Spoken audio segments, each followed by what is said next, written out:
स्वागत है। आज हम कक्षा 7 में जो पहला अध्याय था पर्यावरण, उसी का आगे का जो पार्ट है उसका अध्ययन करेंगे। पारितंत्र। पारितंत्र जैसे नाम से पता लगता है हमें कि एक दूसरे को प्रभावित करने वाला तंत्र, उसको हम पारितंत्र कहते हैं। हम जहाँ भी जैसे भी वातावरण में रहते हैं, वहाँ की जो आसपास की जैविक, अजैविक, भौतिक, रासायनिक जितनी भी जो पदार्थ क्रियाएं हैं वो हमें प्रभावित करती है। तो उदाहरण के रूप में हम मान सकते हैं कि इस अध्याय में जेसी नाम की एक जो बालिका है वो केरल क्षेत्र की रहने वाली है और वहाँ का जो वातावरण है वो वर्षा युक्त, हरियाली युक्त है और वो अपने वहाँ के वातावरण के बारे में बताती है। तभी जैसलमेर की हीरा नाम की जो बालिका है वो यहाँ के मरुस्थलीय क्षेत्र के बारे में बताती है। तो इन दोनों पर्यावरणों से हमें ये पता लगता है कि मरुस्थलीय क्षेत्र में जैसा वातावरण है वहाँ पर उसी के अनुकूल पेड़ पौधे, वनस्पति, जीव जंतु पाए जाएंगे और हरियाली युक्त जो आर्द्र नम जलवायु वाला जो क्षेत्र है केरल का, तो वहाँ पर उसी के अनुकूल जीव जंतु, पेड़ पौधे और वनस्पति पाई जाती है और उन जीवधारियों को वहाँ का क्षेत्र प्रभावित करता है और यहाँ पर मरुस्थलीय क्षेत्र है वो यहाँ का वातावरण इसको प्रभावित करता है। इस प्रकार जिस क्षेत्र में रहने वाले लोगों को जो क्षेत्र वहाँ का आपस में प्रभावित करता है उससे जो तंत्र बनता है उसी को हम पारितंत्र कहते हैं। जिसकी परिभाषा देखते हैं। पारितंत्र वह तंत्र जिसमें समस्त जीवधारी आपस में एक दूसरे के साथ पर्यावरण के उन भौतिक यानी पर्यावरण में पाए जाने वाले जितने भी जो भौतिक कारक हैं और रासायनिक जो कारक हैं उनके साथ परस्पर क्रिया करते हैं, उसको हम क्या कहते हैं? पारितंत्र। इसके बाद हम अगला जो बिंदु है वो पढ़ेंगे मानवीय पर्यावरण। मानव अर्थात आज का जो मानव है, जब उसका उद्भव हुआ था, मानव का उद्भव हम अफ्रीका महाद्वीप से मानते हैं, लेकिन आज जो विकसित अवस्था में मानव आया है वो वैसा नहीं था। प्राचीन काल में जो मानव था वो एक आदिम मानव था। उसके पास स्थायी रूप से रहने का कोई आवास नहीं था, न उसकी एक व्यवस्थित सभ्यता और संस्कृति थी। उनके खाने पीने का ढंग भी एक व्यवस्थित नहीं था। वो कच्चा जो भोजन है उसी को खाते थे। लेकिन धीरे धीरे मानव ने अपना विकास किया, सभ्यताओं का विकास हुआ, नदियों का विकास हुआ, पानी का विकास हुआ, सिंचाई का विकास हुआ, तो मानव ने स्थायी रूप से रहने के लिए अपना आवास बनाना शुरू किया और उसके जीवन में स्थायित्व का विकास हुआ।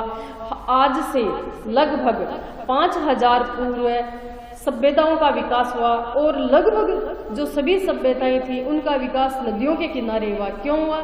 क्योंकि नदियों के किनारा का जो क्षेत्र है वो एक तो नमीयुक्त होता है और नदियों के जल से सिंचाई भी उन्हें आसानी से वो कर सकते हैं अपनी कृषि कार्य के लिए।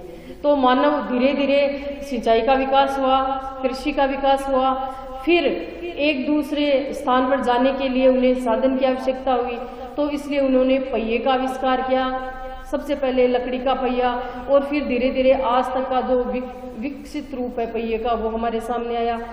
इसके बाद व्यापार और वाणिज्य का विकास हुआ, वस्तु विनिमय का विकास हुआ और संचार तकनीक का विकास हुआ और एक विकसित जिसको आज हम देखते हैं उस मानव का विकास हुआ।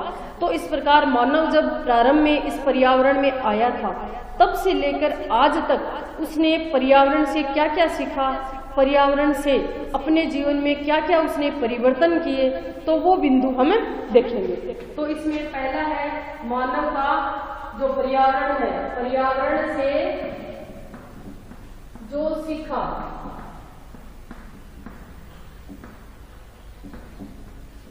वो क्या क्या है? पहला है स्थायी जीवन। स्थायी रूप से उन्होंने मानव ने रहना सीखा, स्थायी जीवन का विकास हुआ, स्थायी जीवन का विकास हुआ, कृषि का विकास हुआ, कृषि का विकास हुआ और कृषि का विकास कैसे होगा? जब सिंचाई होगी तो सिंचाई का विकास हुआ। सिंचाई के लिए अनेक बहुउद्देशीय नदी घाटी परियोजनाओं का विकास हुआ। सिंचाई का विकास किया,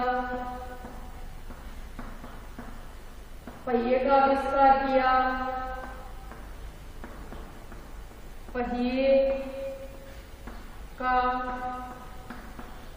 विकास हुआ, पहिए का विस्तार हुआ, विकास हुआ, व्यापार वाणिज्य का विकास हुआ, व्यापार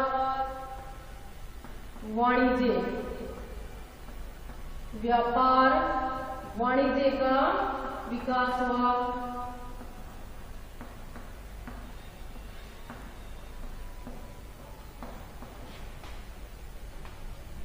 इसके बाद वस्तु विनिमय का विस्तार हुआ। वस्तु विनिमय क्या होता है? जिसमें हम वस्तु देकर वस्तु खरीदते हैं। तो वस्तु विनिमय, वस्तु विनिमय का विकास हुआ,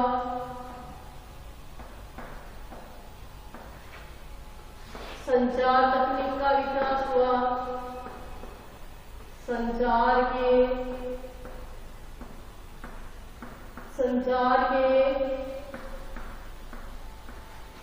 साधनों का विकास हुआ,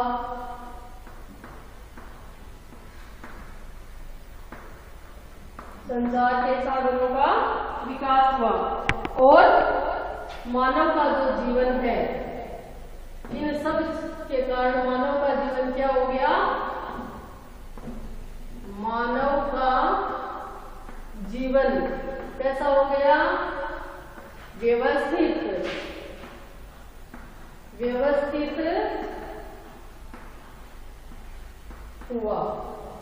और आज हम जिस मानव को हमारे सामने देखते हैं, उस मानव का विकास हमारे सामने हुआ।